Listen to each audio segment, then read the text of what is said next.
welcome to the Dynatrace fourth quarter and full year fiscal 2024 earnings call. At this time, all participants are in a listen-only mode. A question and answer session will follow the formal presentation.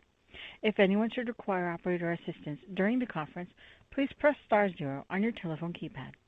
As a reminder, this conference is being recorded. I would now like to turn the conference over to your host, Noelle Faris, Vice President of Investor Relations for Dynatrace. Thank you. You may begin. Good morning, and thank you for joining Dynatrace's fourth quarter and full year fiscal 2024 earnings conference call. Joining me today are Rick McConnell, Chief Executive Officer, and Jim Benson, Chief Financial Officer. Before we get started, please note that today's comments include forward-looking statements, such as statements regarding revenue, earnings guidance, and economic conditions. Actual results may differ materially from our expectations due to a number of risks and uncertainties discussed in Dynatrace's SEC filings, including our most recent quarterly report on Form 10-Q and our upcoming annual report on Form 10-K that we plan to file later this month. The forward-looking statements contained in this call represent the company's views on May 15, 2024. We assume no obligation to update these statements as a result of new information, future events, or circumstances. Unless otherwise noted, the growth rates we discuss today are non-GAAP, reflecting constant currency growth rate, and per share amounts are on a diluted basis. We will also discuss other non-GAAP financial measures on today's call. To see reconciliations between non-GAAP and GAAP measures, please refer to today's earnings press release and supplemental presentation, which are both posted in the financial results section of our IR website. And with that, let me turn the call over to our Chief Executive Officer, Rick McConnell. Thanks, Noelle, and good morning, everyone. Thank you for joining us for today's call. Dynatrace delivered a very strong finish to fiscal 2024, having achieved several noteworthy milestones and accomplishments. We surpassed $1.5 billion in ARR, representing 50% growth compared to the $1 billion level 2 years ago. We landed our first 9-figure TCV deal. We closed our largest new logo ever, a nearly 8-figure ACV deal. Top analyst firms named Dynatrace a leader 9 times in reports on observability and AI ops over the past year. And during fiscal 2024, we added approximately 300 basis points of non-GAAP operating margin from fiscal 2023, plus grew pre-tax free cash flow margins by 200 basis points. There are 3 key themes I'd like to highlight as we begin today's call. First, we are confident that our end-to-end platform is a meaningful differentiator in the expanding observability market. Second, we are benefiting from the evolution toward larger, more strategic observability architecture and vendor consolidation initiatives, and we expect this trend to persist. And third, we continue to execute with a business model that is well-balanced in growth and profitability. Jim will share more details about our Q4 and FY24 performance, fiscal 2025 guidance, and the share repurchase program we announced earlier today in a moment. In the meantime, I would like to discuss some of the key wins in the quarter, the market opportunity, investments in ongoing platform innovation, and our go-to-market evolution. Starting with some notable wins. Last quarter, we shared that we were seeing increased demand for large strategic deals in which customers were looking to make broader observability architecture decisions. Our thesis was that Dynatrace is uniquely positioned to benefit from this trend, given our proven track record of helping customers eliminate siloed tools, significantly improve software performance and user experience, reduce cost, and drive organizational innovation and productivity. Our Q4 results showed that this thesis played out as we had expected. We successfully closed numerous platform consolidation deals, contributing to a record 18 seven-figure ACV wins in the quarter. Among these were the following. We won a 9-figure multi-year TCV expansion with a top 20 global financial institution. In a POC, the customer found Dynatrace to have the most advanced offering for cloud and container environments, resulting in dramatically reduced time and cost to prevent and resolve incidents. I'm also very pleased that this deal was closed in conjunction with Accenture. We won a mid-8-figure TCV expansion deal with a Fortune 50 corporation. This company is in the process of moving to the cloud and selected Dynatrace to displace their existing monitoring solutions. As part of their digital transformation efforts, they are aiming to have 70% of their applications and 75% of their data in public or private clouds by the end of the year. Dynatrace's end-to-end observability platform was selected to provide a view across their entire hybrid and multi-cloud environment. We landed a nearly 8-figure ACV new logo with one of the world's largest airlines. It is yet another tool consolidation win, but what ultimately led to this selection was our focus on their business transformation initiatives and how Dynatrace could help them seamlessly transport more than 500,000 passengers every day. And we won a 7-figure expansion deal with a large healthcare company that is seeking to enable its developers to focus on innovation rather than performance issues or vulnerabilities. Dynatrace's real-time vulnerability analytics and contextual awareness proved the perfect fit and made up nearly half of this expansion deal. We believe that these types of larger strategic deals will be a material contributor to our long-term growth. And while we are extremely pleased with the number of these large strategic deals that closed in the quarter, they do come with an increased level of variability that will continue to necessitate a prudent approach to guidance.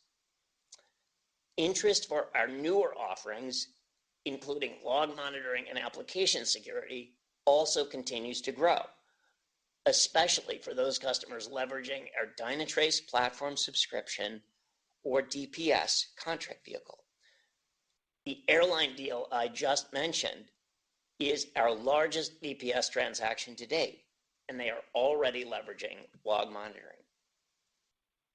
In Q4, approximately 70% of our new logo deals were closed with DPS licensing, and we've increased the number of DPS customers from 100 to over 700 since DPS became generally available just over a year ago.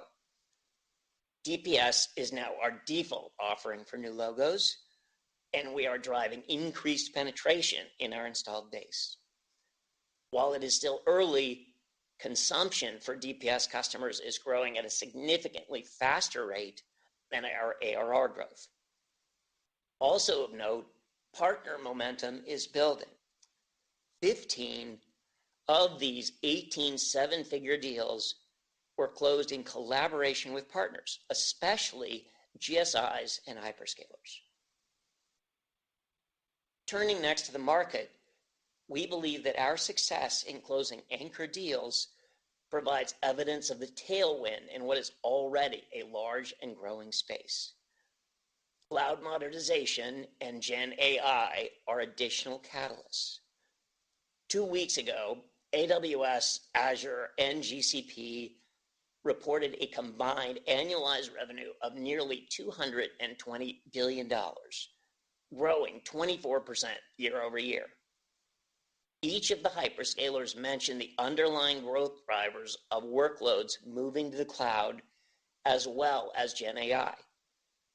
Andy Jassy from Amazon stated that 85% or more of the global IT spend remains on premises, and this is before we contemplate Gen AI impact.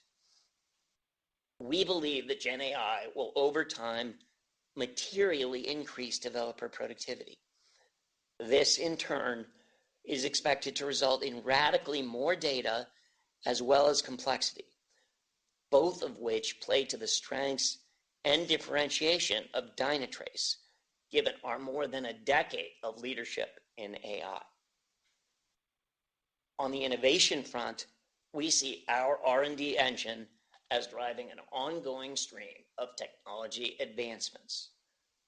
Last year, we released a game-changing platform evolution with Grail, an integrated, highly performant, and massively scalable data store that keeps all data types, metrics, logs, traces, real user data, business events, together in context, providing near real-time end-to-end awareness.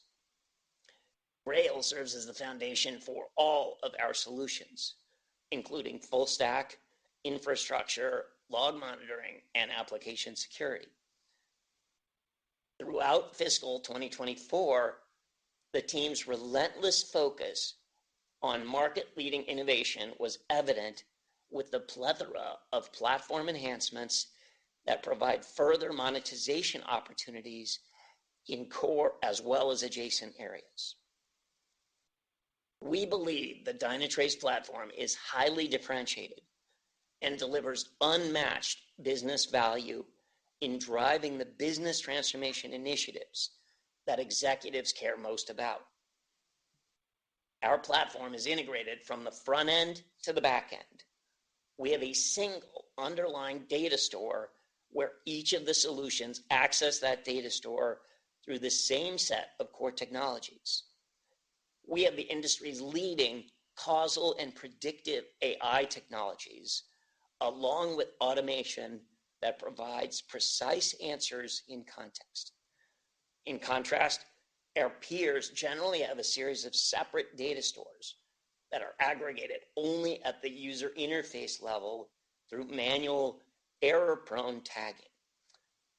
This may be effective for SMB companies, but large, complex enterprises recognize the value of Dynatrace's end-to-end platform with automation and AI, enabling them to deliver much more performance software in a highly enriched end-user experience. We continue to receive exceptional third-party recognition of our platform and resultant market leadership. Most recently, we were named a leader in the 2024 GigaOM Radar Report for Cloud Observability Solutions, positioned as the vendor closest to the center of the radar. Dynatrace was also recognized as a customer's choice in the 2024 Gartner Peer Insights Voice of the Customer for Digital Experience Monitoring Report, the only provider to receive this distinction. We are humbled by this ongoing third-party validation of our strategic differentiation, and we remain committed to our ongoing investment to maintain this leadership position. Turning last to our go-to-market strategy, we recently hosted our annual kickoff in Orlando with our global sales team. The energy and excitement were at an all-time high. Over the past 10 months, we have added several seasoned leaders with extensive experience scaling large go-to-market functions with the addition of our Chief Revenue Officer, Chief Marketing Officer, and SVP of Partner and Alliances. Sales Kickoff provided this new leadership team the opportunity to share their vision and specific plans to execute on our fiscal 2025 go-to-market strategy. We are enhancing and evolving our go-to-market approach in 3 focal areas to drive deeper penetration within our installed base and better capture and extend our leadership to maximize the opportunity in front of us. First is customer segmentation. We will be increasing the focus of our sales force on the Global 500 and strategic enterprise accounts to drive the highest productivity with the accounts that have the largest potential ARR. Territory and account coverage changes have already been communicated, and we are executing accordingly. We are also expanding our international reach and sector specialization consistent with this segmentation approach. And we will be investing in customer success to align these resources to our segmentation mapping to ensure successful deployment, adoption, and expansion. The second go-to-market area, which I mentioned earlier, is our focus on partners. Partners today influence more than 2/3 of our ARR, but they account for only 30% of deal origination, highlighting the enormous white space of opportunity in this area. We are focusing our energy on our highest priority and most impactful partners. We are building a dedicated partner enablement engine to scale our priority partners. And we are simplifying our economic model with partner-neutral compensation and a co-sale approach with hyperscalers to remove friction and drive closer collaboration.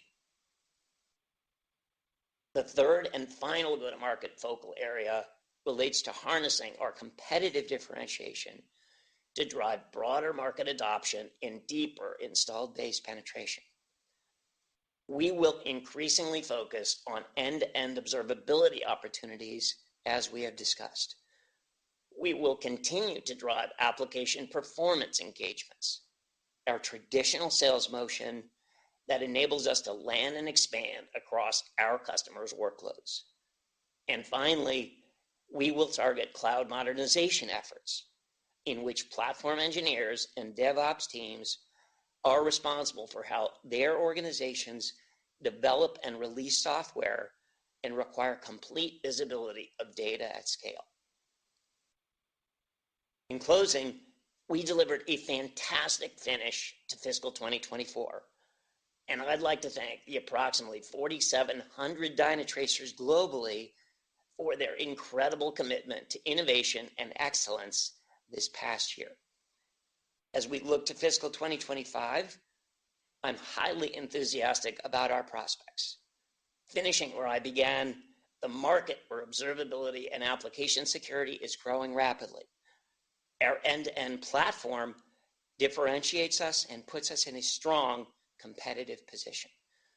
And finally, we have a solid business model that continues to deliver a strong balance of growth and profitability.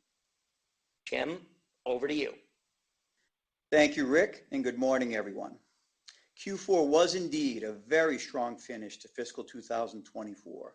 Once again, we surpassed the high end of our top-line growth and profitability guidance metrics. Our value proposition continues to resonate as enterprises look to consolidate their siloed monitoring tools into a unified observability platform specifically architected to address the growing complexity inherent in dynamic multi-cloud enterprise environments. Our results reflect relentless execution by the Dynatrace team, the criticality of observability and application security in the market, and our platform differentiation. Now let's dive into the fourth quarter and full year fiscal 2024 results in more detail. Please note the growth rates mentioned will be on a year-over-year basis and in constant currency unless otherwise stated. Beginning with annual recurring revenue, or ARR, in Q4, as Rick mentioned, we surpassed the $1.5 billion threshold for ARR, representing 20% growth.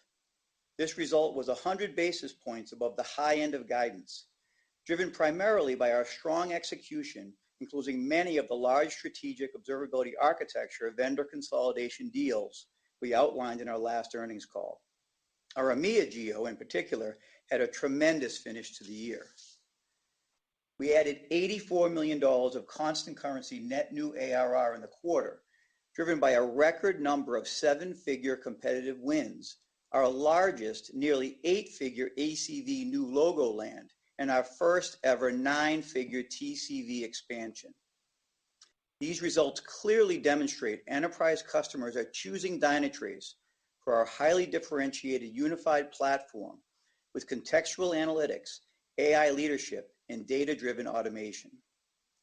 We closed 168 new logos in the fourth quarter for a total of 692 new logos for the fiscal year, roughly consistent with a year ago.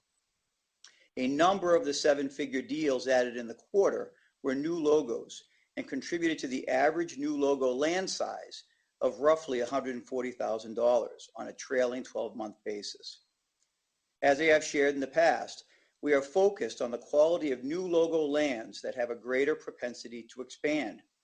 Our value proposition continues to resonate with enterprise customers that are outgrowing their existing DIY or commercial tooling solutions, seeking business value and tool consolidation, and coming to Dynatrace for the depth, breadth, and automation of our unified observability platform. Once customers experience the benefits of the Dynatrace platform, they are quick to expand their usage. Our average ARR per customer continues to increase and is approaching $400,000, highlighting the business value we provide to customers. Our gross retention rate is in the mid-90s and continues to be best in class in our industry, and net retention rate, or NRR, was over 111% in the fourth quarter. We ended the year with nearly 4,000 Dynatrace customers, representing an increase of 10% over last year. Our DPS licensing model continues to see strong traction. As Rick noted, we now have over 700 DPS customers, representing more than 18% of our customer base and over a third of our ARR. We believe our simplified cross-platform DPS licensing model will further contribute to growth in NRR over time, as customers can more easily gain greater access to newer solutions, encounter less friction in the buying process, and enjoy more flexible, predictable, and transparent pricing, all of which should lead to more consumption of the capabilities in the platform and deliver more business value for our customers. And while it's still early days for our DPS customers, we're seeing very healthy usage across the platform. In fact, consumption of the platform for DPS customers is growing nearly 2 times faster than non-DPS customers, and an indication of increasing expansion opportunity in the future. Turning to our emerging solution areas of logs and application security traction, we now have roughly 600 customers leveraging each of these solutions, and consumption for these offerings is growing very rapidly, north of 100% exiting fiscal 2024. As such, we remain confident in our ability to exceed the $100 million annualized revenue thresholds we set for ourselves some time ago. However, based on current consumption trends, it is more likely we will surpass these thresholds during fiscal 2026 rather than the end of fiscal 2025. Nothing has changed relative to the market opportunity or our competitive differentiation, but the increasing market shift away from point solutions to broader end-to-end observability platform decisions is impacting the sequencing and ramping of deploying these new solutions. Moving on to revenue, total revenue for the fourth quarter was $381 million, 21% growth, and $4 million above the high end of our guidance. Subscription revenue for the fourth quarter was $360 million, 22% growth, and $2 million above the high end of our guidance. Shifting to margins, total non-GAAP gross margin for the fourth quarter was 84%, consistent with last year. Our non-GAAP operating income for the fourth quarter was $95 million, $5 million above the high end of guidance due to the combination of revenue upside and disciplined expense management. This resulted in a non-GAAP operating margin of 25%, exceeding the top end of guidance by nearly 100 basis points. Non-GAAP net income was $89 million, or 30 cents per diluted share. This is 2 cents above the high end of guidance, primarily driven by the items I just highlighted. Turning to a quick summary of the financial results for the full year, total revenue was $1.43 billion, representing 22% growth. Subscription revenue was $1.36 billion, representing 24% growth. Non-GAAP operating income for the year was $398 million, resulting in a non-GAAP operating margin of 28%. This result is 50 basis points above the high end of guidance and nearly 300 basis points above fiscal 2023, as we have consistently demonstrated our ability to drive further leverage in our business model. Non-GAAP net income for the year was $358 million, or $1.20 per diluted share.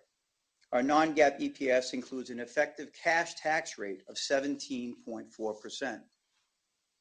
Turning to the balance sheet, as of March 31st, we had $883 million of cash and investments and zero debt.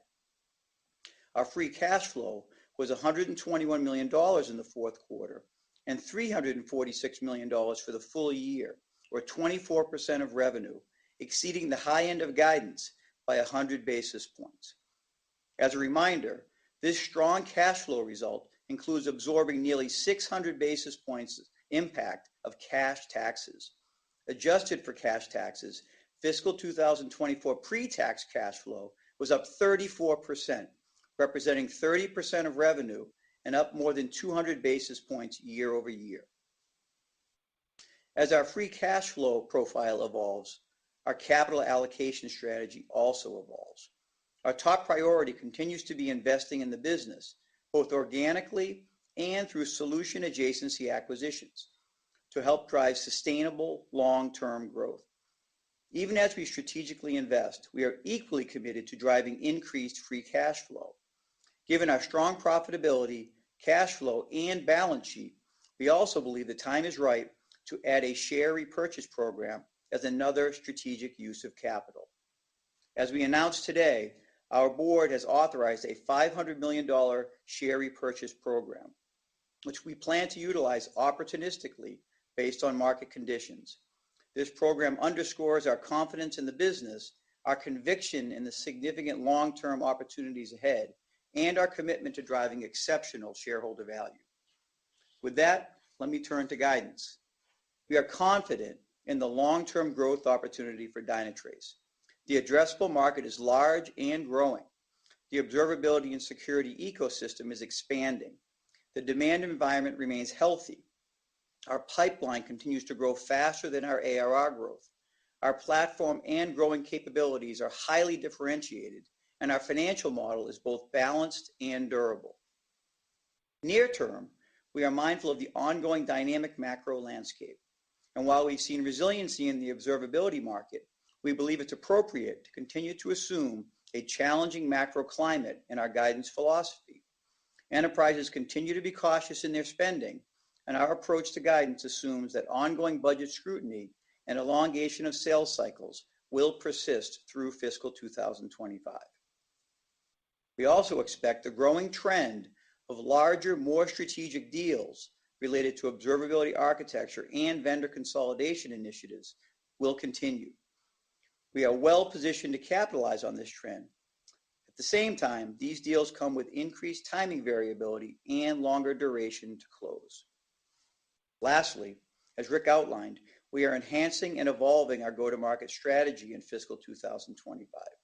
These changes are all designed to drive deeper penetration and customer intimacy within our installed base and better capture and extend our leadership, especially with strategic enterprise and global account segments. With more than 30% of our accounts now transitioned to new sales reps, our guidance incorporates the potential for some near-term impact from these changes, as they will take time to mature and begin positively impacting our sales performance.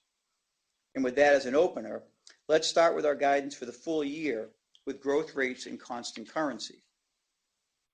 We expect ARR to be between $1.72 and $1.735 billion, representing ARR growth of 15 to 16%. And while we don't guide to ARR on a quarterly basis, we expect the quarterly seasonality of net new ARR to be similar to fiscal 2024. We expect to provide an update on our full year ARR guidance on our fiscal Q2 earnings call when we have a better sense of our go-to-market traction. Turning now to revenue, we expect total revenue for the full year to be $1.644 to $1.658 billion, up 16 to 17% year over year. Underlying that, subscription revenue is expected to be $1.571 and $1.585 billion, up 16 to 17%. Based on foreign exchange rates, as of April 30th, 2024, we expect a $10 million headwind to both ARR and revenue for fiscal year 2025. We expect non-GAAP operating income to be between $459 and $467 million, resulting in a non-GAAP operating margin of approximately 28% for the year. This represents an anticipated 25 basis point improvement over fiscal 2024. We plan to continue prioritizing investments in R&D, sales capacity, customer success, and our partnership program while realizing additional leverage in other areas. We expect non-GAAP net income to be $383 to $392 million, resulting in a non-GAAP EPS of $1.26 to $1.29 per diluted share, based on roughly 303 to 305 million shares outstanding. Given the strength of our profitability on a GAAP basis, we fully utilized our remaining tax credit carryforwards in fiscal 2024. Further, given our R&D is primarily outside the U.S., we are significantly impacted by Internal Revenue Code Section 174, which requires a 15-year capitalization and amortization period for international R&D. As such, we expect an increase in our effective cash tax rate and related cash taxes in fiscal 2025. Our non-GAAP net income and non-GAAP EPS calculations assume a non-GAAP effective cash tax rate of 22%, up from 17% in fiscal 2024. We expect the cash tax rate to stabilize in the low 20s going forward. With incremental cash taxes factored in, we expect free cash flow to be between $386 to $398 million, or 23.5% to 24% of revenue. The anticipated free cash flow impact from cash taxes is approximately $110 million, or 7% of revenue, up from $81 million, or 6% of revenue in fiscal 2024. Excluding cash taxes, pre-tax free cash flow is expected to be between 30% and 30.5%, up 50 basis points from fiscal 2024 at the high end of the range. As a helpful reminder for your modeling, due to seasonality and variability in billings, we expect significantly higher free cash flow in the first and fourth quarters and significantly lower free cash flow in the second and third quarters. Looking now at Q1, we expect total revenue to be between $391 and $393 million, or 18 to 19% growth. Subscription revenue is expected to be between $374 and $376 million, up 19% year over year. From a profit standpoint, non-GAAP operating income is expected to be between $105 and $108 million, or 27 to 27.5% of revenue. Lastly, non-GAAP EPS is expected to be approximately 29 to 30 cents per diluted share, based on a share count of approximately 301 to 302 million shares. In summary, we are very pleased with our fourth quarter and fiscal 2024 performance. We are balancing conviction in our long-term opportunity with near-term prudence as we evolve our go-to-market to drive customer adoption and support our growing pipeline of large competitive displacement opportunities. We have a strong track record of consistent execution. We are committed to maintaining a disciplined and balanced approach to optimizing costs, improving efficiency, and profitability. At the same time, we will continue to invest in future growth opportunities that we expect will drive long-term value. And with that, we will open the line for questions. Operator? Thank you. At this time, we'll be conducting a question and answer session. If you'd like to ask a question, please press star 1 on your telephone keypad. A confirmation tone will indicate your line is in the question queue. You may press star 2 if you'd like to remove your question from the queue. For participants using speaker equipment, it may be necessary to pick up your handset before pressing the star keys. In the interest of time, we ask that you each keep to one question and one follow-up. Thank you. Our first question comes from the line of Sanjit Singh with Morgan Stanley. Please proceed with your question. Thank you for taking the questions and congrats on the Q4.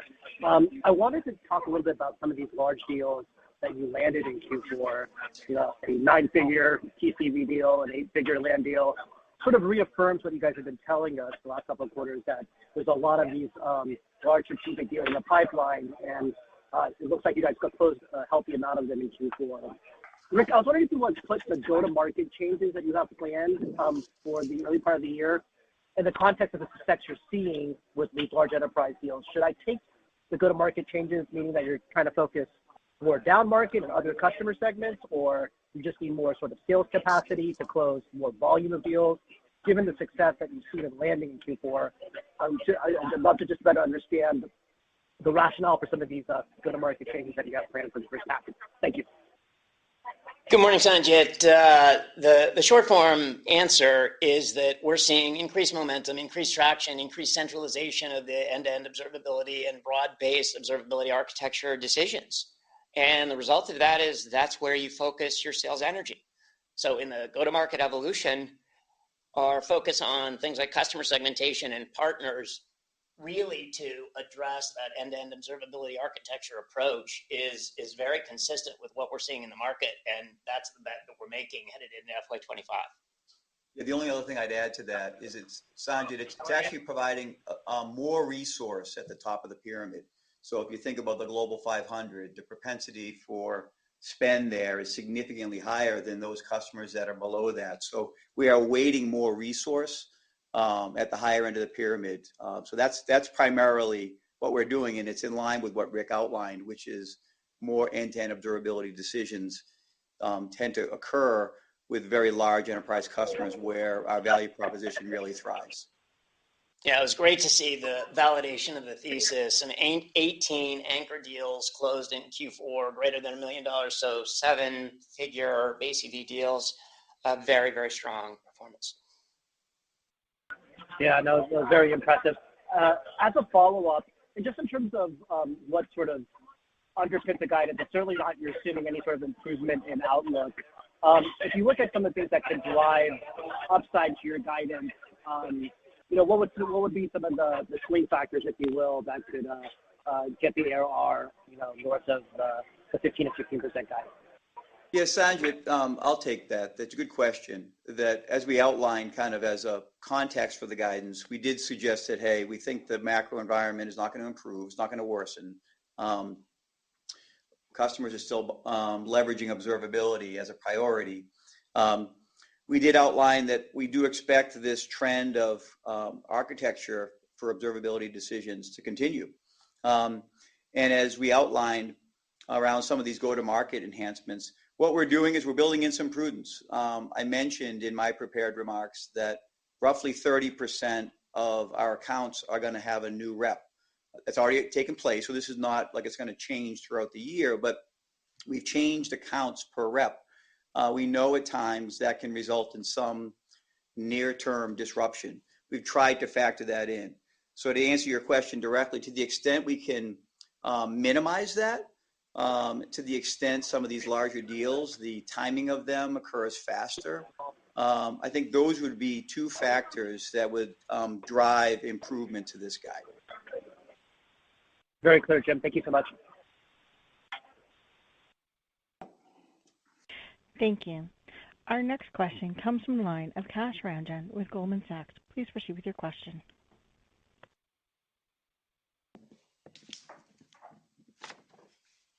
Hi, thank you very much. One question for Rick and one for Jim. So Rick, clearly the move up market is working. You're landing big deals, very strategic engagements, and that's great. But it does look like the net expansion rate on a trailing 12-month basis came down. So wondering if you could talk about the other side of the fence, the mid-market business and what's happening there and what could happen there. And one for you, Jim. Looks like net new ARR, first of all, I got to tell you that you guys are one of the very few that disclose net new ARR. So thanks for the transparency. The year was down, but the quarter was up. Trend is getting better, right? If this trend holds, notwithstanding the changes to the field organization, what does that do to the guidance? Thank you so much.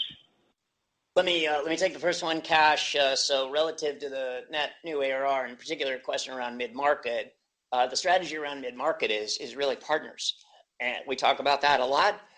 We are definitely leaned in relative to GSIs and hyperscalers. And that is really how we would expect to attack the mid-market space, which is through that avenue. Jim, on the second piece? Well, relative to the net new ARR, one of the things, you are right that if you look at the guide, this guide would suggest a slight moderation in net new ARR for the year for fiscal 25.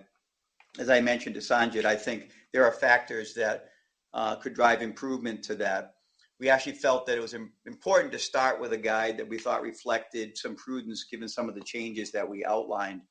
I would tell you, as you know, just from a seasonality perspective, the other thing we included in the prepared remarks is you should expect the net new ARR, Lenny called seasonality, to be similar to what it was in fiscal 24, which is lighter in the first half and heavier in the second half. In Q1 in particular, because it's the first quarter of the year, Q1 is seasonally our lightest quarter. Yeah. So, no, Jim, you went through that. That was crystal clear. Absolutely appreciate it. But Rick, on the mid-market, what's happening in the mid-market? So why couldn't net expansion rates be back to the 118, 119 that they were versus the 111? Looks like the swing factor is really mid-market because the large enterprise is doing really, really well. Thank you so much. I appreciate your patience.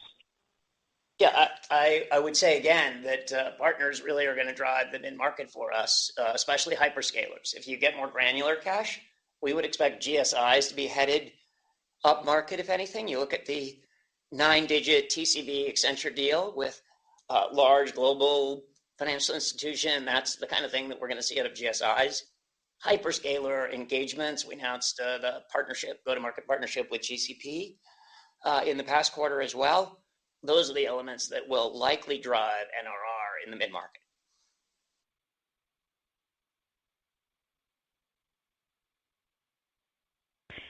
Thank you. Our next question comes from the line of Koji Ikeda with Bank of America. Please proceed with your question.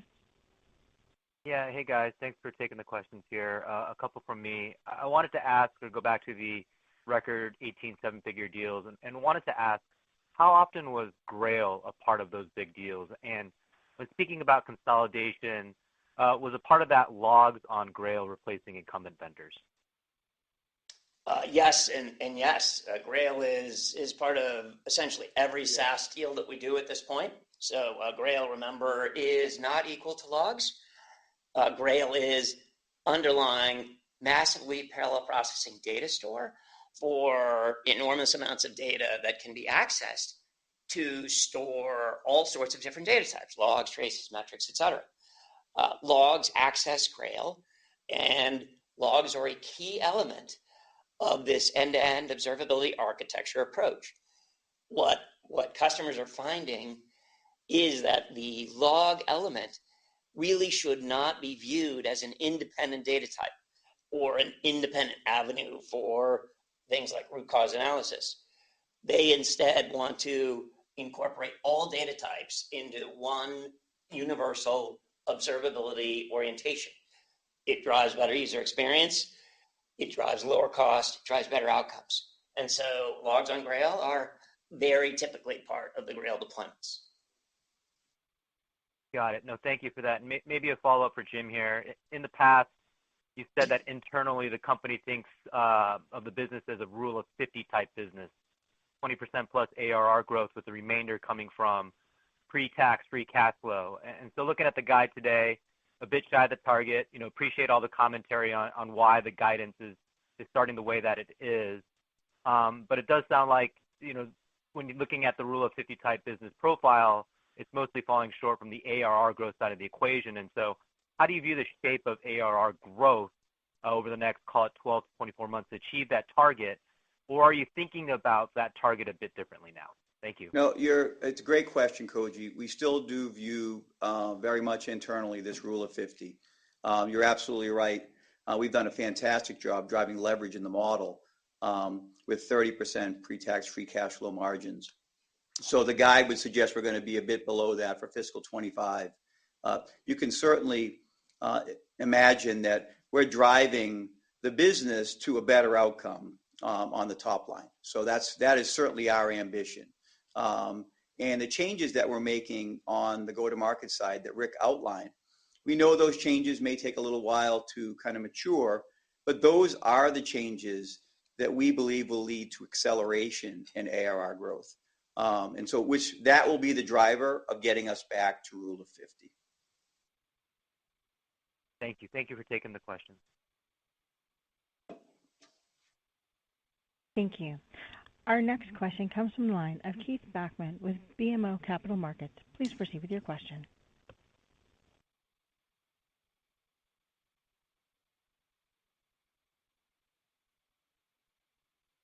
Keith, are you there? Keith? I'm sorry. Yeah. For taking the question. I wanted to direct my first question on the why. And what I mean by that is, if we take the feedback that we get from channels pretty universally that Dynatrace has leading technology, particularly with the advent of Grail. And yet, if I look at the trend from 22, 23, 24, and what you're guiding to for 25, there's a steady erosion of growth, particularly if I focus on net new.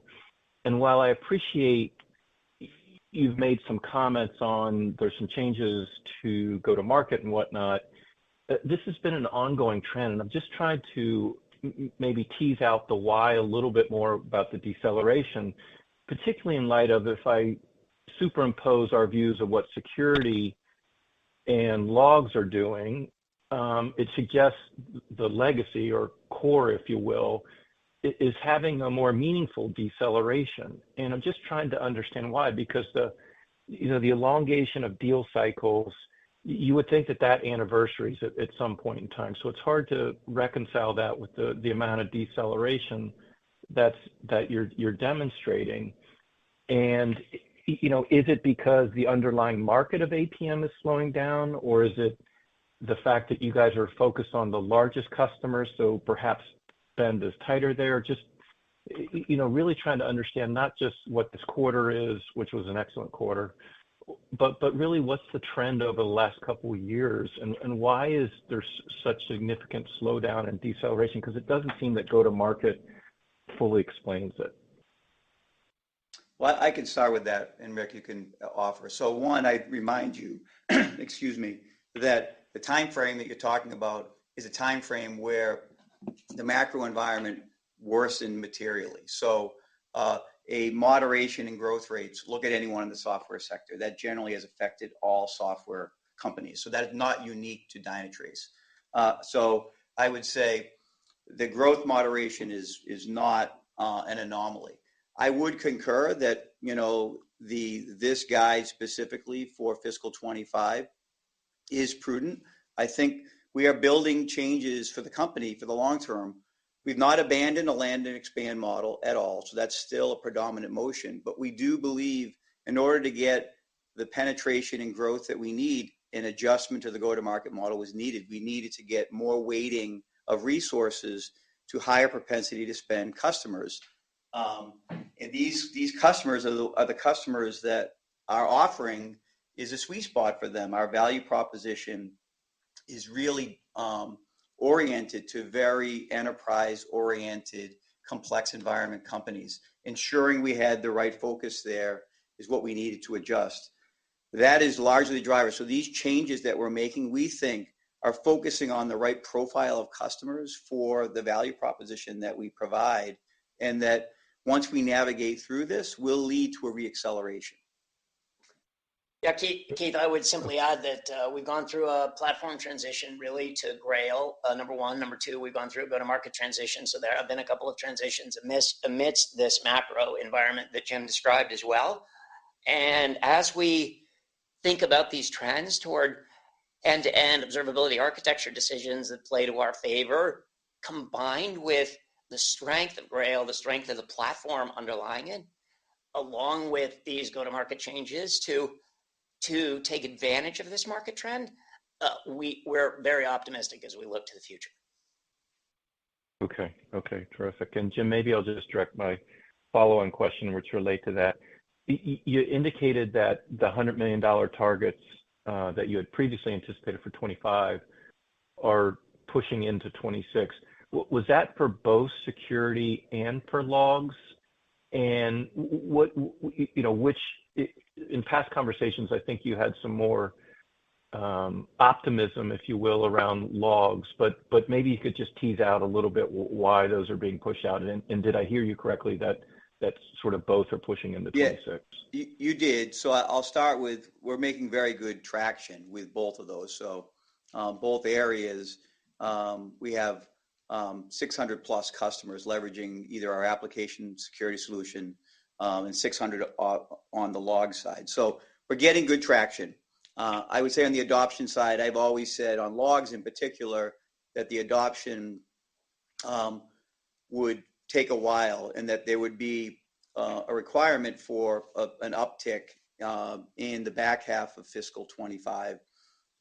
Again, we still have confidence that so the market is still good for those offerings. I think our competitive differentiation is still compelling. So I think they will be $100 million plus businesses.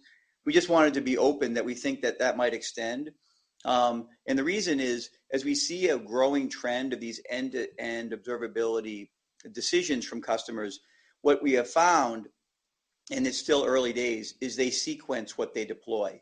And when they sequence what they deploy, sometimes they're deploying application observability, infrastructure monitoring, things of that nature first.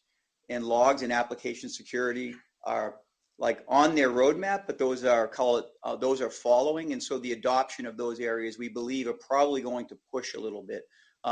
So we think these businesses will still be $100 million plus businesses. We do think this trend of what we're seeing with platform consolidation will change the sequencing and adoption of some of these new emerging areas. Okay, terrific. Yeah, I would also just add the increase in number of log customers to 600, which is up 30% quarter over quarter, similar increase in the number of AppSec customers. So we continue to see traction and continue to see deployment in these core areas with substantial growth in consumption. Okay, terrific. Thank you. Thank you. Our next question comes from the line of Raimo Lenschow with Barclays. Please proceed with your question. Thank you. As you guys kind of pursue these larger deals, obviously there's only like a few can you talk a little bit about the changes in the vendor landscape that you're kind of dealing with then? Is that like a consolidation of tools? Are you replacing things? And then on the replacement side, there's obviously just one big one that comes to mind, but that kind of seem to have locked in a lot of their customers on kind of renewals. Can you talk a little bit about the timing then that we could see here in terms of like getting some and then kind of the building momentum on the larger deal side? Thank you. Raimo, the landscape is evolving, as I mentioned earlier, really toward an increased view toward centralization of the overall landscape and decisions associated with observability. What we saw, for example, in the large airline example that we provided in our prepared remarks, was they felt they were spending too much money to get too little user experience and too many incidents. By consolidating multiple different vendors together, they felt they would improve user experience, reduce cost, and dramatically reduce the number of incidents. And this is the trend that we're seeing. And there are, frankly, just very few vendors in the space that can provide this solution to that landscape orientation. And Dynatrace is core among them. Yeah. Okay. Perfect. And then for Jim, like in the previous quarters, you talked a little bit about the needs for investments, etc. And you were one of the first to point out that I need to pre-invest into sales capacity, etc.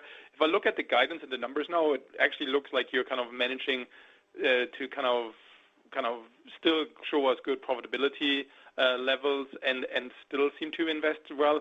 Can you talk a little bit about some of the initiatives you're doing there to achieve that? Thank you, and congrats from me as well. You're right, Raimo, that, one of the things you've always gotten with Dynatrace is a commitment to continue to try to drive leverage and drive balance, as evidenced by what is almost 300 basis points of operating margin expansion this year, 200 basis points of free cash flow. We are continuing to drive scale across the business. So you saw leverage in G&A. You should expect to see more leverage in G&A. There's things we're doing around cloud hosting costs where potentially we can drive some modest leverage in gross margin. So I would say it's multiple and it's, call it modest in areas, but it adds up. The areas that we are making very specific investments we are making very specific investments in R&D. We expect R&D to actually, as a percent of revenue, to grow in fiscal 25. We do think on the sales and marketing side, we will see a little bit of leverage. Some of that leverage will come to Rick's opening point about partners and driving more through partners. But I do want to make it clear, we are also going to make incremental sales rep investments in fiscal 25. So there will be investments in sales capacity in addition to kind of getting better partner leverage and productivity. So it's a bunch of different areas, and what we're committed to is to stabilize and or expand margins for the business. Okay, perfect. Thank you.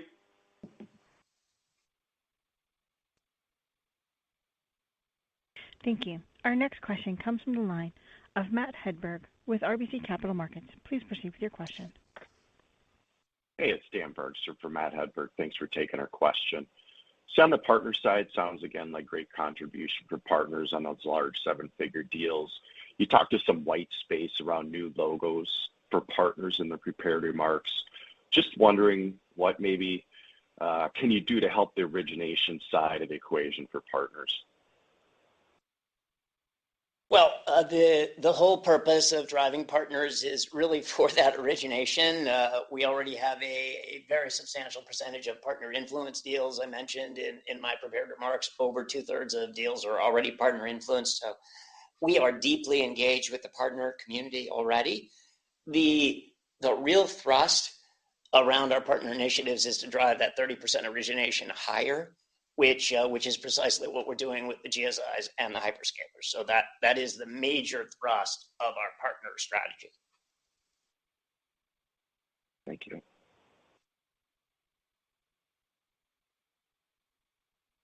Thank you. Our next question comes from the line of Brent Thill with Jefferies. Please proceed with your question. Good morning. I know you mentioned that the changes in the sales force changing out 30% of your logos. I guess, have you done this in the past, and what have you seen? And effectively, what are you trying to achieve? It seems like a pretty big change in the go-to-market. So I'm just curious if you could double-click and what you expect to achieve through this. Yeah, so I'll take that. So every year there is some modest level of account movement. So that's, call it, not unique. I'd say what is unique is having 30% of your accounts now kind of move to a new rep. But just to be clear, again, one of the things that we're doing is the sweet spot for Dynatrace is in very large enterprise environments.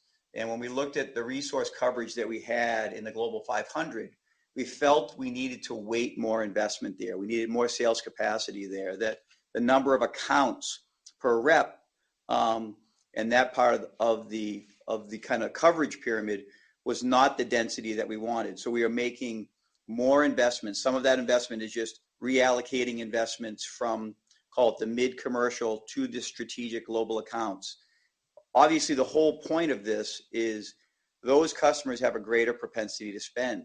The more we can do to get better coverage with them, the more, I would say, the more intimacy and the more penetration we can get for their spend. And so the whole point of it is to drive more dedication of observability spend to Dynatrace with those customers, and also garner some new logos in that space that we don't have today. So that's really the focus. And then to Rick's point, it's also leveraging partners kind of in the broader ecosystem. And certainly at the bottom end of the pyramid, it's an inside sales motion, which we've had in the past, but adding more capacity there with an inside sales motion. But all of these changes are designed to drive better productivity and to drive an acceleration in bookings and ultimately ARR growth. Okay, and I think maybe just tying back to the guide, these actions are accounting for the deceleration you're seeing, despite all the hyperscalers seeing accelerating growth and growth that's anywhere between high teens to 40% plus. Yeah, I would say what we're doing is we're trying to build some prudence that when you make go-to-market changes like this, we're mindful that sometimes these changes can cause reps to pause. You have reps that are learning new accounts, reps that are building relationships, things of that nature, and that we are trying to build in some prudence that there may be some near-term impact from this account movement. As I said, I think it was to Sanjit, what could allow us to do better is if as we transition through this, if this disruption that we're modeling doesn't occur, then we could deliver a better outcome. And that's certainly what we're striving to do. Great, thank you.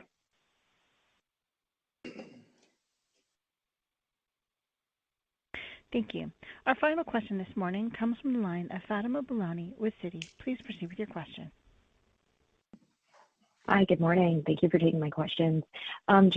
Jim, for you, I wanted to unpack the dollar-based net retention rate performance in the quarter. I know macro haven't necessarily gotten worse, but I was hoping you could speak to some of the puts and takes on that hitting 111% or a 2-point sequential deceleration in the quarter.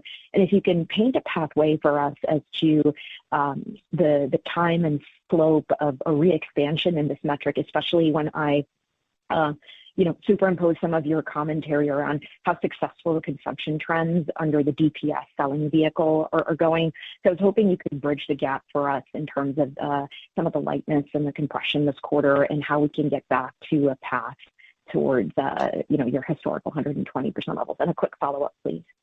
Right. So that I'd say you're right that the NRR